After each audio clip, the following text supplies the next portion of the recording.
Let me just sample a few of your feedback on Facebook. We are live there, so I'm seeing feedback coming in even as we continue with this morning conversation. Let me start with Frank Nakweba saying, good morning, watching live from Dubai, UAE. Masingwa Duine Tachio is saying, good morning, Kenyans, watching live from Keroka, Kisii. We have someone from, this is Victor, watching live from Nyariacho in Nyamira County. Kevin Oliseno, morning, we are watching live from Isecheno village, Tukombele pamoja na Kelly wa Luvili. All right. Joshua Munguru Ismail anasema kutoka Kisii, Nyatieko Milimani Kinyozi watching. Kolos Skonto anasema good morning, watching live from Nandi. I'm seeing Winnie Oruko anasema good morning, watching live from Homa Bay County. Patrick Kisali watching from Pangani. Margaret watching from Muthaiga. Pato anasema good morning, watching live from United States of Islando Massive. All right, so these are just a few of the tweets coming, of the comments coming in on our website, www.kbc.co.ke, on our Facebook page at KBC Channel 1, on Twitter at KBC Channel 1. The hashtag is Good Morning Kenya. Tag me at Ramaguko, at Jane Oboy, at Ray Manyara, and at Doreen Arange. Well, the viewpoint continues, and this morning, in terms of the coronavirus effects on the economy and on different aspects, I would like to focus on legislature. Remember, there are three arms of government. The legislature also has been affected by the COVID-19. In as much as, yes, the executive has been putting its best foot forward by being led by the president and also the Ministry of Health to keep Kenyans updated.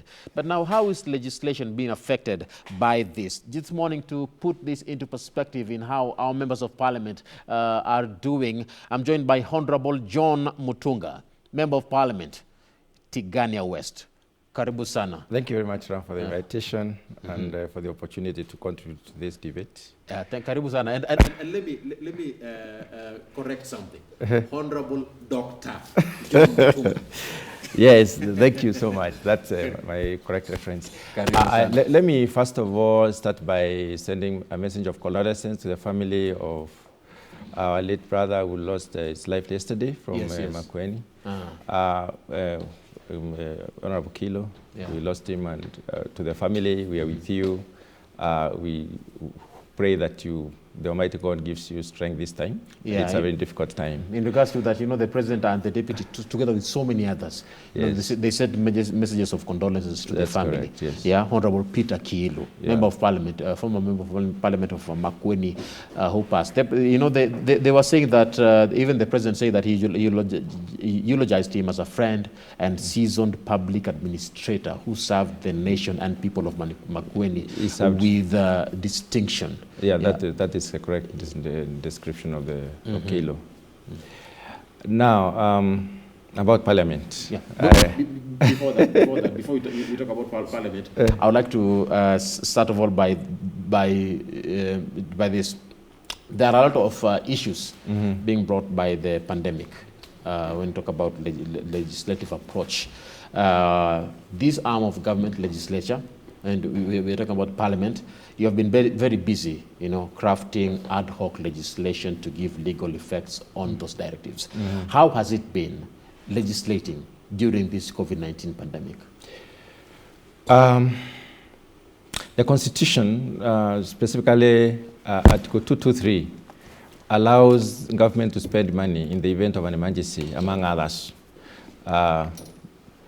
But that expenditure is brought back to Parliament for purposes of putting it into law. And what happened when we started having cases of coronavirus infection, the executive took the decision to, first of all, create the National Emergency Response team that has been put in place to look into ways and propose policies that would lead to containment of the spread of the coronavirus. So what happened is that several decisions were made, and even money was used. And what Parliament does is therefore correct that by putting it into law, because we need to operate in the context of law.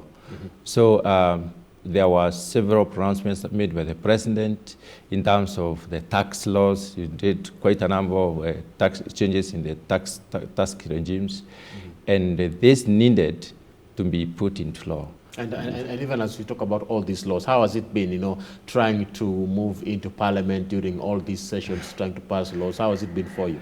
You see, social distancing, initially, you remember there was a lot of hullabaloo. So many members of parliament are sick, and we had the members of parliament tested, and we don't know who actually... People accuse you of members of parliament of being positive of COVID-19. Yeah, we had 17 members. There was a report that 17 members were sick, and I actually do not know a single member of parliament who was sick. I personally was tested, and I got my results, just as probably everybody else did. And some of the people who are even listened, we have talked, and they don't know, they don't remember having been sick anywhere. The scare, the COVID-19 scare is real, and it is a new thing to everyone across the globe, and we have seen impacts in some of the very strong countries.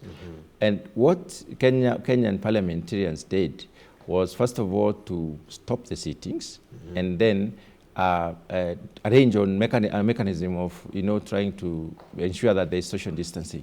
Like the main auditorium, the chamber, the main chamber where we normally sit, which can seat both houses, can only contain 70 members at the moment. Because when the public health came and assessed the arrangement of the seats and the possibilities of spread of the virus, if somebody is infected when you are probably making a statement on the floor, then they realized that there is need for quite some distancing. And they have marked the seats, so we can only fit 70 members in the House. And at this point, it is important for me to note that, remember, KBC Channel 1 normally broadcasts these live parliamentary proceedings right here as they happen. And as we've been broadcasting it, I noticed that, as you said, that the seats are marked. They are numbered. They're Actually, numbered. right from the entrance, even the floor is marked where the member stands. You stand 1.5 meters away from the other as we wait. And then we are managed through. You sign in, then you walk slowly as you are ushered into the seats. The others wait along those marked points of standing. But then how do you ensure that, you all get equal chances to be able to get into the House and pass bills? There is always some guidelines given by the Speaker the day before. If the sittings, by the way, the sittings were reduced to only 1 day in a week. 1 day. That's on Wednesdays. Right now we're on recess. We are on the budget making process recess. But when we are going for 1 day in a week, on Wednesdays. So by Thursday, the business of the House the following Wednesday is released. And then everybody is requested to now decide whether they want to go for the morning session or the afternoon session on both. And rarely will you find, unless you are a chair of a committee which is transacting business, for instance, when we are doing the tax laws, the committee on finance and the committee on budget and appropriation were very key. So in this case, they were actually possibly, sitting both morning and afternoon. But what happens is that you choose which session you want to sit in, and then we start voting on Friday at 1. For the following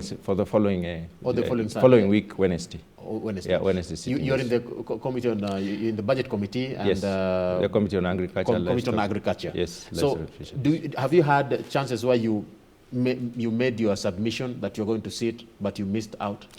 Yeah, once. I think the very first one, I tried, and I think I was a little bit late, and I think I was skipped.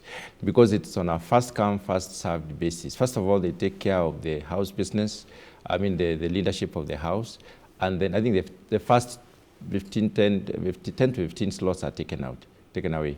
Then the rest are as per when you voted, when you basically chose to participate. If you participate late, then you are likely to be among those people who will be locked out. The parliament is structured in such a way that the entire dining area and the lounges and even the VIP lounge for the members has been transformed into a sitting area. Plus, they have also put a few tents outside, and then they are all, served with the TVs where you can easily monitor TVs, where you can monitor the business in the house. Okay. However, those members who are seated within the house have got the greatest advantage to participate in the debates. Since we did that, I think I've been able to sit twice, and I missed one because I was away. So it is possible, actually. I think it is on a priority basis, depending on the business itself and depending on when you try to secure the position. Okay. Yeah. Okay. And so it has not been easy because you realize that only 70 members can very actively participate in a debate. The others have got an option of participating from outside. The VIP lounge is set in such a way that there's a television there. There's a camera where you basically can give your contributions. Also, they can participate also from the lounge. Yes, from the VIP lounge. From the VIP lounge. Yes. And let me just briefly touch on this because you're in the agriculture committee. Yes. We have a current problem. Yes, the COVID-19 is there. Yeah. But we have floods. We have locusts there. How far are we also in addressing this, even as we are addressing the pandemic? Locusts came in earlier, much earlier, and there were mechanisms for responding to locusts. First of all, as a country, we've been having a center at Isiolo, which is a desert locust control center that has been monitoring the swarms of locusts, occurrence of these swarms and the direction they are moving, the direction of the wind, and how they are also, So when the first swarms crossed over through Mandera, they were able to know. So we started seeing desert locusts from the north spreading to the south, around Isiolo, around Garissa, Mandera, around Kenya region, and then they crossed over. Like Kipia and Samburu have been seriously affected because they have been there for quite some time, the Baringo area and so on. Right now, the locusts are moving towards the north, towards Sudan, because of the changes in the winds and also, I think, the ecological systems. The climate? It's basically ecological changes. You see, we are moving on with the weather changes. Yes. When weather changes, the direction of the winds changes. Yes. That affects the movement of the locust swarms. So should we expect that it will in turn also help in reducing the number of locusts in terms of the effect itself? For the time being, there is no great worry because they're moving out of Kenya. However, we have a second and third generation locusts, those that have already been, they have laid eggs, and these eggs have hatched into nymphs and they're moving into becoming locusts. That has been an issue. There has been serious monitoring. What I would like to launch is a concerted effort between the government and the private sector. The private sector actually was in the front line to partner with the government to make sure that at least locust monitoring and also the spraying is done. Initially, there were issues of the chemical not being very effective and looking for the chemical, importing the chemical under very stringent timelines. May have affected us a bit, but finally we got some chemical from Japan, and it has been working very well. And the locust is more or less it's an issue that right now is being contained very well. Now came in the COVID-19 and also the floods. Floods this year, that was very serious because it requires a lot of crisis response and the level of resource demand has been very high. So a lot of attention needed to be, especially on the floods, because very many people have lost their livelihoods, we have lost lives, we've lost infrastructure and many other things, and then it's a major issue. There are people who have been relocated, who are, relocated along the flood lines, yes. Even like Victoria, thousands of families have been displaced. Many left homeless. What is the way forward, even as we are addressing that? What basically happens, I think there was a cabinet meeting and decisions were made to allocate some resources to the Ministry of Agriculture to try and respond to some of these issues. Using the county infrastructure, because most of the agriculture is done at the county, since it's a one of the mainly devolved functions, then we have had counties doing what they can in terms of salvaging, the lives. And also in terms of salvaging the livestock, the crops, and so on, and then the land itself. When it comes to response to the livelihoods and the lives of the people and so on, there has been effort. to ensure that at least there is identification of the areas where we have had serious impact, where we have landslides, and roads being completely blocked. I was in Meru that last weekend, and I tried to drive through one of the roads I did not know. It was impossible. Only to find that it is blocked, and I decided to see exactly what the problem was. This road passes just near Mount Kenya, from Meru to Chogoria, and I found the whole section had been washed off. The size of the logs that were brought from the forest are so huge, so it will take serious landslides, and then the whole of that valley now is affected. So there is a lot of effort required and a lot of resources required, and the speed of resolving this is really speed is of essence. Time is of essence because people are suffering. Yet at the same time, we need to divide our resources, our budget to address all these issues. And then came COVID, which basically brought down the level of resource, the revenue collection. Of course, the revenue in the country is affected significantly. We are likely to resort to a lot of borrowing this year to support the next year's budget. There was also the supplementary budget, which came, and which was passed by the Parliament to try and respond to some of these issues, which had some provisions to address the COVID issue, and to try to also rationalize and sanitize some of the decisions made during the crisis moment. But not Dr. Mutunga, in regards to that, on the same breath, is taking a loan going to be the best move for the country? How, do we have any measures that we can put, to resuscitate the economy? How I wish we could actually stop taking loans. There are very few options. One of the options is liquidation of resources, of assets. We have a few assets which you can sell. We have investment in some of the businesses like banks, and state corporations have also, invested. We have infrastructure, or, we have investments in various, in housing and others, which the government can actually sell, and they probably cushion the debt. Unfortunately, that takes time. And when we have a crisis like COVID, property does not move fast, and if it does, it moves at very low prices. This is the wrong time to sell any property, and you will not get a lot of interest. Plus, there is this emphasis that people should try and save the little money they have, because you don't know how long the COVID is going to be there around us. That is a misplaced so it's a serious thing. That's one of the ways the government can raise revenue. The other way is government being, that one does not seem to be one of the options that is considered.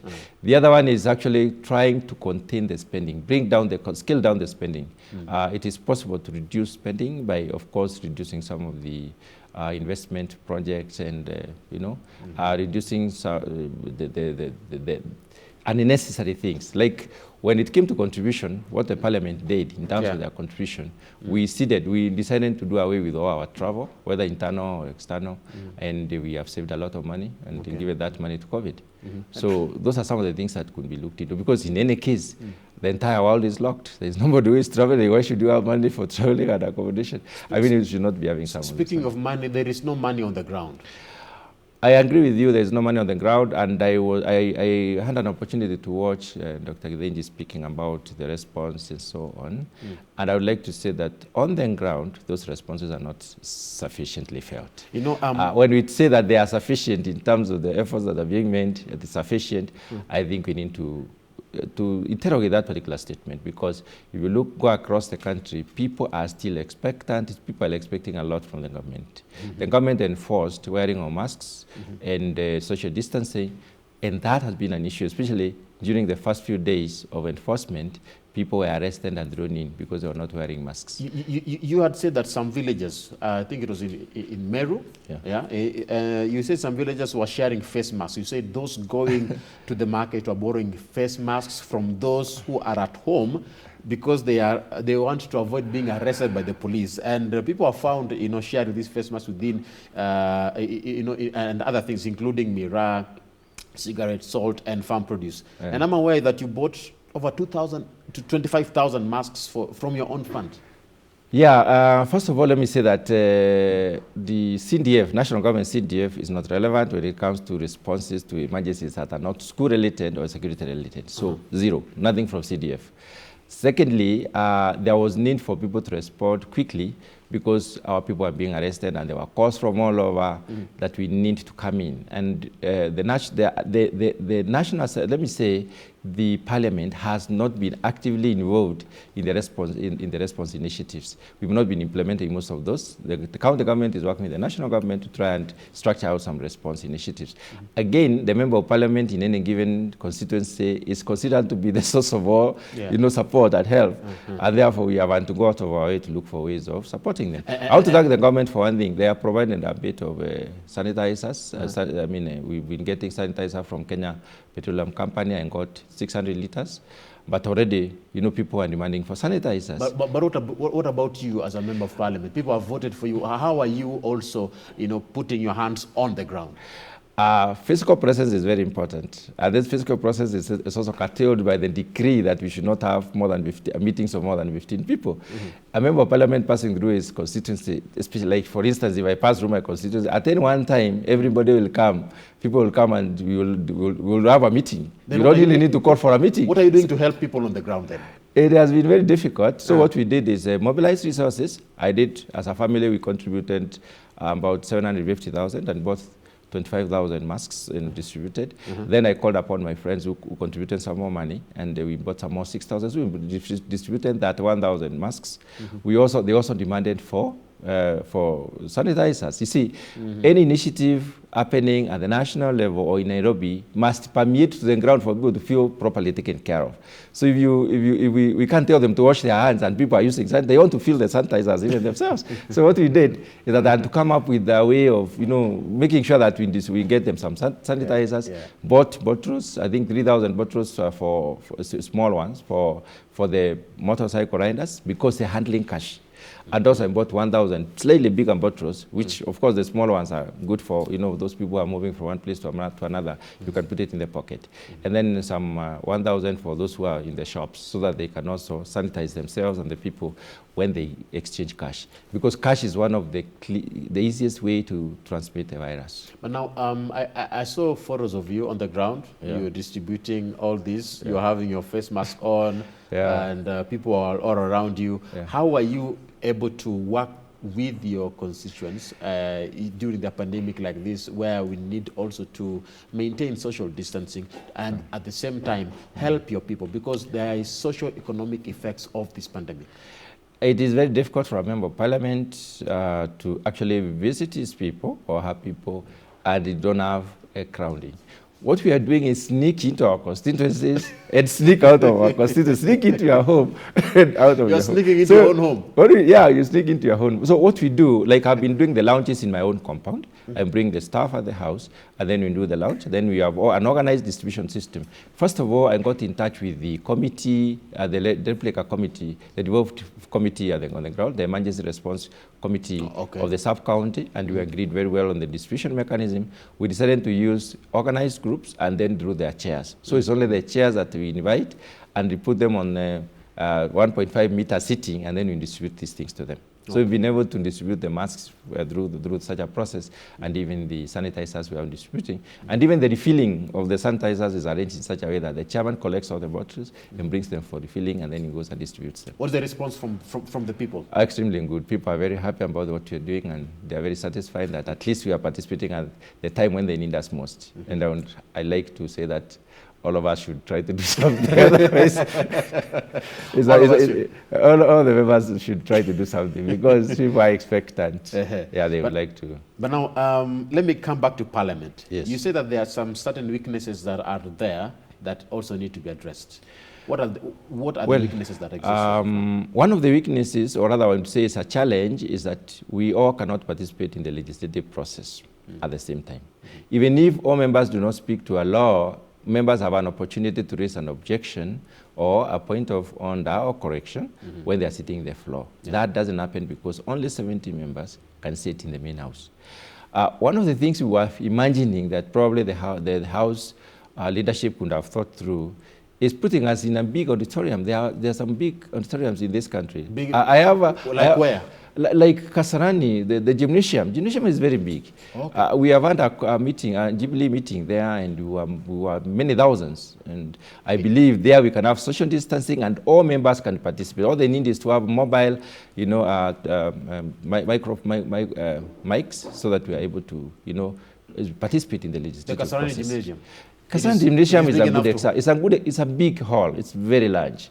And it's somewhere where we can actually sit freely and comfortably and do the work. Have you brought this proposal to the there was no opportunity for us to continue to do that because the House leadership has been meeting to make these discussions and make the decisions as it were, and then communicate the decisions through the Speaker's statement. There are other auditoriums, I believe, in this country which are much larger, much bigger.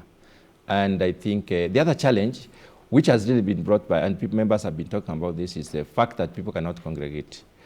Since social distancing has been approved as a norm, I want to strongly state that people need to be allowed now to open their churches. I think it is important. People need to start praying in their churches. You can have several services in a day, and you can still maintain the church social distancing. I don't think it is really very wise. And mosques, I think we should have open our worship centers. It is important. I like that. It is important because we are likely to degenerate into something very different, and yet we are very, God-fearing and adhering country. All right. But you, in the move to pass legislation to combat this pandemic, it is understandable that the legislation has to continue. But the National Assembly and the Senate appear to be trying to outdo each other. And I would like to know what your take on that. You will answer that after we take this short break. So keep it. Good morning, Kenya. We are back in a bit. All right.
On the next episode of Corner.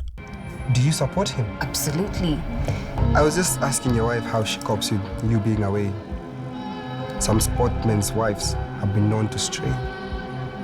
What kind of gentlemen come to watch young boys beat each other to a pulp for the fun of it? You're beginning to annoy me. Get out of the way. Abasi, ambia huyu kijana wako atoke njiani. Sina jukumu lolote kwako. Mimi si babako. And any sympathy I had went out the window the second you attacked that girl. Please do.